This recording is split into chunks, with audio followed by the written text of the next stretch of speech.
ডিবিতে কাজ করেছি। এই কাজ করাকালীন সময়ে আপনারা সবসময় আমার পাশে ছিলেন এবং আমি চেষ্টা করেছি ঊর্ধ্বতন কর্তৃপক্ষের নির্দেশ মেনে ডিবিকে একটা সাধারণ মানুষের আস্থার জায়গা দোরগোড়ায় নিয়ে এলো।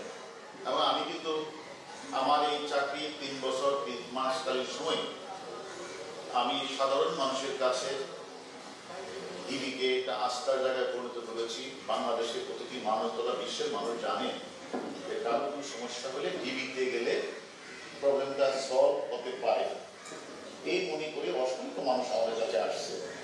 আমরা চেষ্টাও করেছি তাদের কাজটা সুন্দরভাবে করে দেওয়া, যার কারণে সাধারণ মানুষ ডিবির নামটা জানে। এবং আমি মনে করি আমি চেষ্টা করেছি ডিবিকে একটা আস্থার জায়গায় নিতে। এখন আমি মনে করি আমার ঊর্ধ্বতন কর্তৃপক্ষ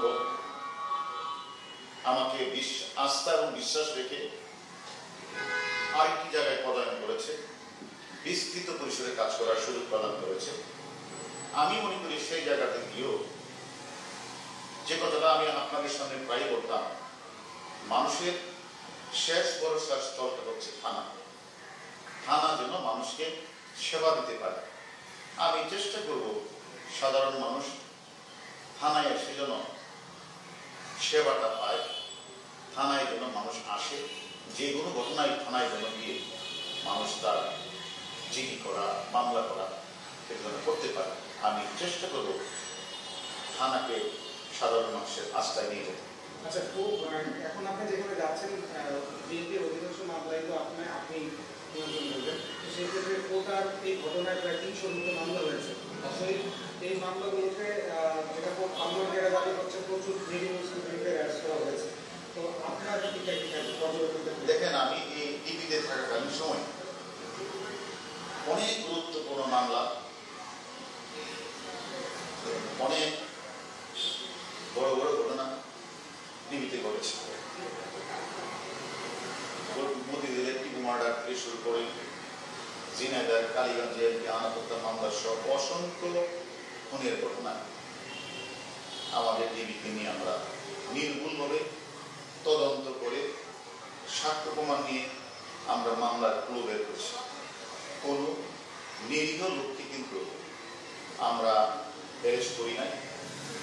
আর প্রভাবশালী ব্যক্তি যত বড়ই হোক না কেন, সে যদি ঘটনার সাথে জড়িত হয় তাকে আমরা কিন্তু বাদ দিই না। এইভাবে আমি মনে করি মামলা রোধে হয়েছে। যদি কেউ নির্দোষ থাকে, নির্দোষ প্রমাণিত হয়, তাদেরকে অ্যারেস্ট করা হবে।